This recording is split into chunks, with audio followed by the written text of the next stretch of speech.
بسم اللہ الرحمن الرحیم۔ حضرت رابعہ بصری رحمۃ اللہ علیہ۔ بصرہ کا وہ غریب گھرانہ جس کا سربراہ ایک نیک سیرت شخص جناب شیخ اسماعیل رحمۃ اللہ علیہ تھا، جس کے گھر میں تنگ دستی کا دورہ تھا اور جس کی سفید پوشی اس بات کی قطعاً اجازت نہ دیتی تھی کہ وہ کسی کے آگے ہاتھ پھیلائے۔ تنگ دستی کا یہ عالم تھا کہ اسے کئی دن تک فاقہ کشی سے واسطہ پڑتا تھا اور اسے پہلے سے موجود 3 بیٹیوں کی پرورش کرنا بھی محال تھا کہ ایسے میں اس کے ہاں چوتھے بچے کی آمد کا اعلان ہوا، جس سے وہ بہت پریشان ہو گیا۔ اسرت اور غربت کے انہی دنوں میں اس کے ہاں چوتھی بچی کی ولادت ہوئی، جس کا نام اس کی بیوی کی منشا اور مشورے کے بعد رابعہ رکھا گیا۔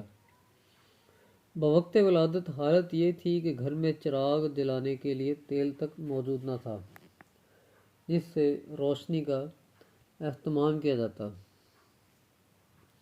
گھر کی حالت کے پیش نظر حضرت رابعہ بصری علیہ الرحمہ کی والدہ ماجدہ نے اپنے خاوند سے کہا کہ فلاں ہمسایہ سے تھوڑا سا قرض لے لیں تاکہ ضرورت کی چیزیں لا سکیں۔ جبکہ آپ کے والد ماجد نے اپنے دل میں عہد کیا ہوا تھا کہ وہ اپنے اللہ کے سوا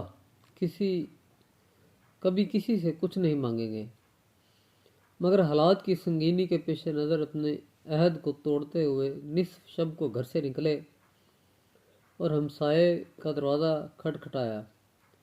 ہمسایہ گہری نیند میں غرق تھا، اس لیے اندر سے جواب نہ پا کر دل گرفتگی کے عالم میں اپنے گھر واپس آ گئے اور خاموشی سے سو گئے۔ خواب میں ان کو رسول اکرم صلی اللہ علیہ وآلہ وسلم کی زیارت نصیب ہوئی۔ سرکار مدینہ صلی اللہ علیہ وآلہ وسلم نے فرمایا کہ اے اسماعیل، دل گرفتہ نہ ہو اور غم نہ کر، تیری یہ بیٹی جو آج پیدا ہوئی ہے مقبول بارگاہ الہی ہوگی اور اس کے روحانی فیض سے ایک عالم کو فائدہ پہنچے گا، اور میری امت کے ہزاروں لوگ اس کی دعا اور شفاعت سے بخشے جائیں گے۔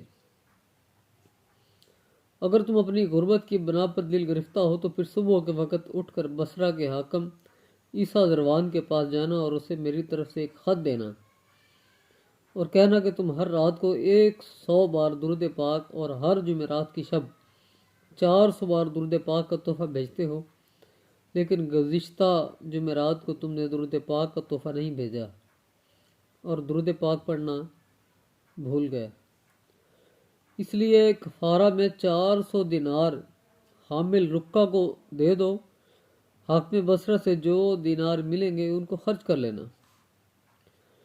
حضرت رابعہ بصری رحمۃ اللہ علیہ کے والد ماجد جب نیند سے بیدار ہوئے تو اس خواب کے بارے میں سوچتے ہوئے آنکھوں سے خوشی کے آنسو بہنے لگے۔ حضور اکرم صلی اللہ علیہ وسلم کی زیارت کی سعادت حاصل کرنے کا اپنی خوش بختی خیال کیا اور اس خیال کے آتے ہی دل پر رقت طاری ہو گئی، خوب روئے، اور پھر جب قلبی سکون ملا تو خط لکھا اور بصرہ کے حاکم کے دربار پر جا پہنچے۔ دربان کو خط دیا تاکہ وہ اسے حاکم بصرہ تک پہنچا دے۔ دربار نے خط حاکم بصرہ کے حوالے کیا اور حاکم بصرہ نے جب وہ خط پڑھا تو اس کی خوشی کی انتہا نہ رہی اور اس نے دربان سے پوچھا کہ خط لانے والا شخص کدھر ہے؟ دربان نے جواب دیا کہ وہ محل کے باہر کھڑا ہے۔ یہ سنتے ہی حاکم بصرہ دیوانہ وار دروازے سے باہر بھاگا اور شیخ اسماعیل کو اپنے سینے سے لگا لیا اور ان کے ہاتھوں کو بوسہ دیا۔ دل رقت سے بھر گیا اور کہا، اللہ عز و جل آپ کو جزائے خیر دے کہ آپ کی وجہ سے حضور علیہ الصلاۃ والسلام نے مجھے یاد فرمایا۔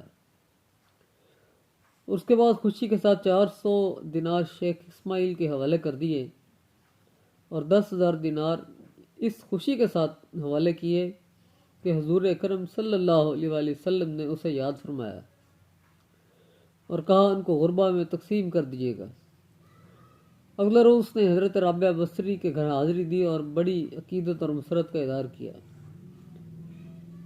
آپ کا نام رکھنے کی وجہ تسمیہ یہ ہے چونکہ آپ والدین کی چوتھی بیٹی تھیں، اس لیے آپ کا نام رابعہ رکھا گیا۔ عربی زبان میں رابعہ سے مراد چوتھی ہے۔ مورخین کے مطابق آپ علیہ رحمۃ اللہ علیہ کا سال ولادت 97 ہجری ہے، 97 ہجری۔ 4 سال عمر ہوئی تو قضائے الہی سے والدین کا سایہ سر سے اٹھ گیا، اور اس کے بعد ان کی پرورش کس نے کی اس بارے میں ہمیں تاریخ سے کچھ نہیں ملتا۔ حضرت رابعہ بصری کی عمر 8 یا 9 سال کی تھی تو اس عمر میں وہ المناک حادثہ پیش آیا جس کے مطابق پورا بصرہ شہر شدید قحط کی لپیٹ میں آ گیا۔ بھوک سے بیتاب ہو کر چاروں بہنوں نے بصرہ کو چھوڑ دیا، اور دوران سفر ایک شخص نے حضرت رابعہ بصری کو پکڑ کر بصرہ کے ایک مالدار تاجر عتیق کے پاس فروخت کر دیا۔ آپ علیہ رحمۃ اللہ علیہ نے 5 سال تک اس تاجر کی کنیز کے طور پر خدمت انجام دی۔ البتہ آپ کی بہنوں کا کچھ پتہ نہ چلا کہ وہ کہاں گئی، اور یہ کسی کو معلوم نہ تھا۔ یہ شخص بہت ہی سنگ دل تھا، آپ سے بڑی محنت اور مشقت سے کام لیتا تھا اور اکثر بھوکا پیاسا رکھتا تھا۔ آپ اس کی خدمت کرتی اور مصائب سہتی تھیں اور منہ سے اف تک نہ کرتی تھیں۔ ایک مرتبہ کسی کام کے لیے کہیں جا رہی تھی کہ کوئی نامحرم سامنے آ گیا۔ آپ اسے دیکھ کر بے تحاشا بھاگی اور بھاگتے بھاگتے گر پڑی اور ہاتھ ٹوٹ گیا۔ اللہ عز و جل کی بارگاہ میں کھڑی ہو گئی اور رو رو کر عرض کیا کہ اے رب ذوالجلال، میں غریب و یتیم قیدی ہوں اور اب ہاتھ ٹوٹ گیا ہے، لیکن مجھے اس کا کوئی غم نہیں۔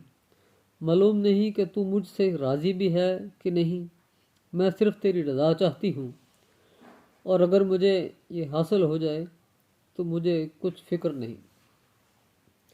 ایک رات حضرت رابعہ بصری کے حضور اللہ کے حضور سر مسجود تھیں کہ اتفاق سے مالک جاگ رہا تھا۔ اس نے کوئی آواز سنی تو غور سے دیکھا کہ رابعہ بصری سجدے میں رو رو کر عرض کر رہی تھی کہ اے اللہ تبارک تعالیٰ، تو جانتا ہے کہ میرے دل کی خواہش تیرے احکام بجا لانے کی ہے اور آنکھوں کی روشنی تیری درگاہ کی خدمت میں ہے، اور اگر میں خود مختار ہوتی تو ہر وقت تیری ہی عبادت کرتی، لیکن تو نے مجھے چونکہ اپنی مخلوق کا ماتحت بنایا ہے، اس لیے میں تیری بارگاہ میں دیر سے حاضر ہوتی ہوں۔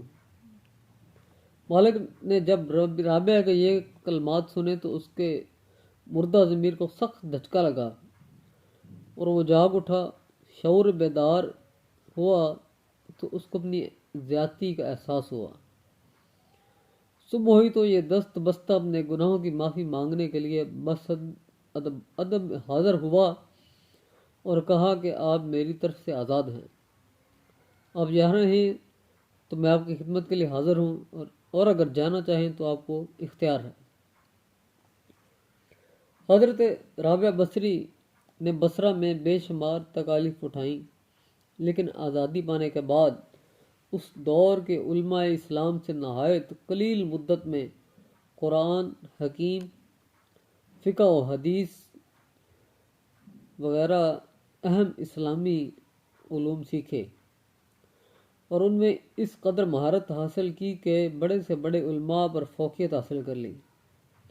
حضرت امام سفیان ثوری علیہ الرحمہ، حضرت مالک بن دینار علیہ الرحمہ اور حضرت بلخی علیہ الرحمہ جیسے خدا پرست عالم باعمل اور زاہد و پرہیزگاران بھی آپ کے ہم نشینوں میں شامل تھے اور اکثر مسائل میں آپ سے صلاح مشورہ کیا کرتے تھے۔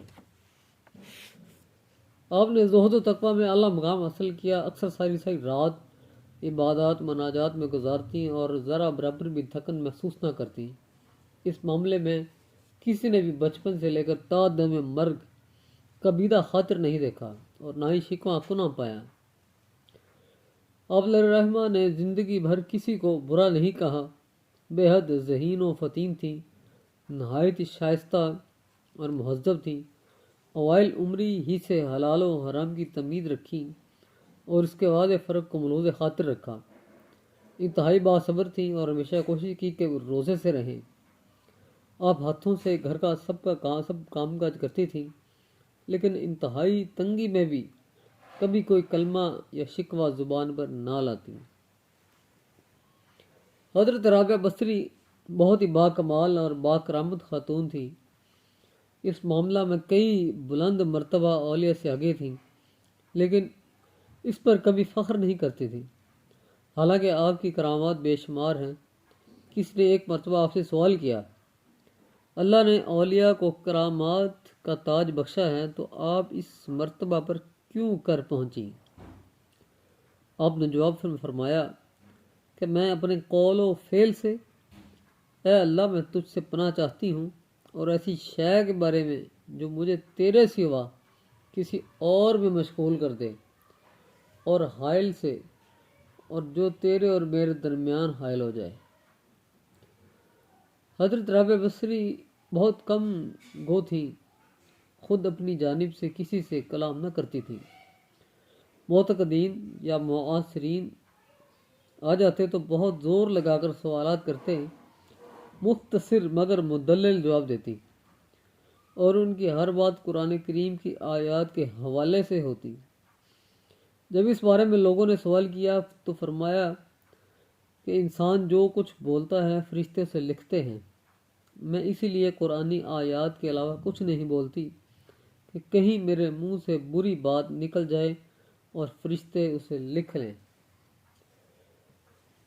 آپ اپنے نفس کا محاسبہ اس طرح کیا کرتی، اے نفس تو اللہ سے اپنی محبت کا اظہار کرتا ہے حالانکہ تو اس کی نافرمانی بھی کرتا ہے۔ اس سے بڑھ کر بھی کوئی عجیب بات ہو سکتی ہے؟ اگر تیری محبت سچی ہے تو اپنے اللہ کی فرما برداری کر، کیونکہ محبت کرنے والا جس سے محبت کرتا ہے اس کی فرما برداری اور اطاعت ضرور کرتا ہے۔ اگرچہ عورتوں میں کوئی نبی نہیں ہوئی اور نہ ہی کسی عورت نے خدائی کا دعویٰ کیا ہے، مگر اس کے باوصف انبیاء اور اولیاء اللہ اور صدیق انہی کی گود میں پرورش پاتے اور بڑے ہوتے ہیں۔ معرفت کا پھل اللہ عز و جل کی جانب متوجہ کرتا ہے۔ آپ کے فرامین میں سے پہلا فرمان ہے، پانی میں چلنا مچھلی کا کام ہے اور ہوا میں اڑنا مکھی کا، کرامت ان دونوں سے باہر ہے۔ جب بندہ نعمت پر شکر ادا کرتا ہے اور مصیبت پر بھی شکر ادا کرتا ہے تو اللہ عز و جل بندہ سے راضی ہو جاتا ہے۔ غیر اللہ سے امیدیں وابستہ کرنا چھوڑ دو۔ انسان کو 3 غم پالنے چاہیے، کیا میری موت ایمان پر ہوگی یا کفر پر؟ کیا میرا اعمال نامہ دائیں ہاتھ میں ہوگا یا بائیں ہاتھ میں؟ کیا روزے قیامت میرا شمار دائیں طرف جنت میں جانے والی جماعت میں ہوگا یا پھر بائیں جانب دوزخ میں جانے والی جماعت میں؟ اللہ عز و جل سے قناعت پسند دل مانگو، کیونکہ یہ بہت بڑی نعمت ہے۔ خود بینی کی توبہ ایک دوسری توبہ کی محتاج ہے۔ دل کو قابو میں رکھنا اور اختیار ہونے پر ناجائز خواہشات کو روکنا ہی مردانگی ہے۔ اگر تم دنیا سے فارغ ہو تو دنیا کی برائی یا بھلائی کی تمہیں پرواہ نہیں ہو سکتی۔ مجھے اجر و ثواب کی امید اس وقت ہوتی ہے جب اپنے اعمال و عبادت کو ہلکا محسوس کرتی ہوں، اور اس وقت جب کہ میرا اعتماد محض خدائے رحمان کے فضل و کرم پر ہوتا ہے۔ اے نفس تو اللہ تعالیٰ سے محبت کا دعوے دار تو ہے اور اس کی نافرمانی بھی کرتا ہے۔ اگر تو محبت میں صادق ہے تو اپنے رب کی اطاعت بھی کر۔ محبت کرنے والا اپنے محبوب کی اطاعت ضرور کرتا ہے۔ جس طرح موم